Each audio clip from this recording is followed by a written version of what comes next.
Hi, this is Monisha. Already நம்ம வந்து skin whitening க்ரீம்னால் வர சைட் எஃபெக்ட்ஸு, அதனால் வர இஷ்யூஸ் அதெல்லாமே நம்ம பார்த்தோம். ஸோ இப்போ நீங்கள் ரெகுலராக ஸ்கின் ஒயிட்னிங் யூஸ் பண்ணிகிட்ருக்கீங்க, அதிலேருந்து நீங்கள் கம்மி பண்ணணும், அதிலேருந்து ஸ்கின் டேமேஜை நாங்கள் எப்படி ரெடப் பண்ணணும் அப்படின்னு உள்ளதை நான் வந்து இப்போ சொல்கிறேன்.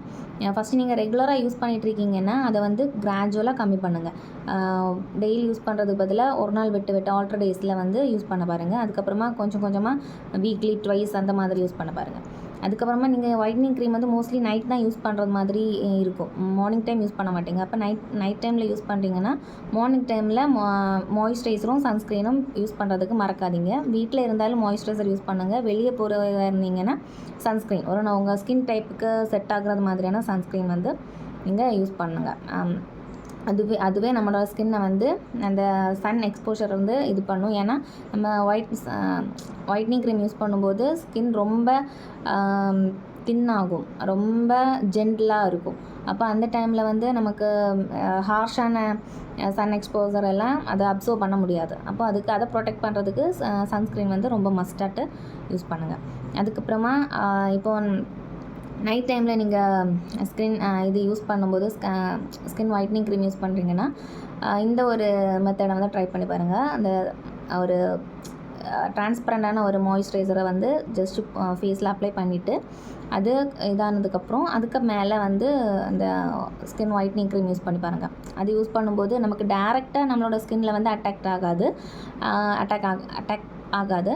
பட் இருந்தாலும் கொஞ்சம் சேஃபாக இருக்கும். அதை ட்ரை பண்ணி பாருங்கள். ட்ரை பண்ணி பார்த்து உங்களுக்கு எப்படி இருக்குன்னு சொல்லுங்கள். அதுக்கப்புறமா மோஸ்ட்லி அந்த ஸ்கின் ஒயிட்னிங் க்ரீம் யூஸ் பண்ணுறவங்களுக்கு ஸ்கின் ரொம்ப ட்ரையாக சென்சிட்டிவ் ஆகும். அதுதான் அதோட மெயின் இஷ்யூஸ்.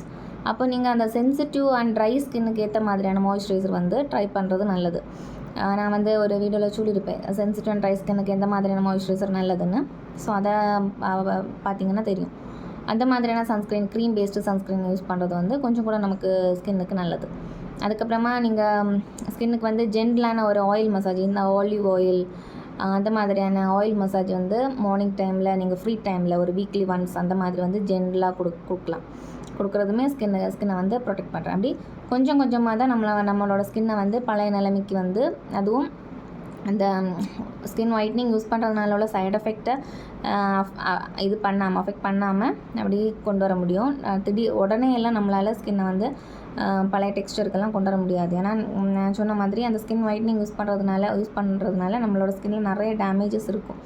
அது உடனே ஸ்கின் ஒயிட்னிங் வேணால் 1 week to 10 days உங்களுக்கு அதோட ரிசல்ட் கிடைக்கலாம். பட் அதை ரிடப் பண்ணி அதை வந்து ஒரு பழைய நிலைமைக்கு ஒரு ஹெல்த்தி ஸ்கின்னாட்டு கொண்டு வரணும்னா கொஞ்சம் ஒரு 3 மந்தாவது பிடிக்கும்.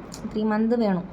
அட்லீஸ்ட் 3 month நமக்கு தேவைப்படும். ஸோ அதை நம்ம நம்ம வந்து ஒரு நாள் பண்ணி 2 நாள் பண்ணிவிட்டு ஐயோ செட் ஆகலை அப்படின்னு சொல்லி நீங்கள் அவாய்ட் பண்ணாமல் நீங்கள் கன்சிஸ்டாக ஒரு 3 month கண்டினியூஸாக பண்ணிங்கன்னா அதோட ரிசல்ட் வந்து கண்டிப்பாக உங்களுக்கு நல்லதாக இருக்கும். ஸ்கின் நல்லா ஹெல்த்தியாக இருக்கும். ஸோ நல்ல மாய்ஸ்சரைசர், உங்களோட ஸ்கின்னுக்கு செட் ஆகிறது மாதிரியான சன்ஸ்க்ரீன் வந்து யூஸ் பண்ணுங்கள்.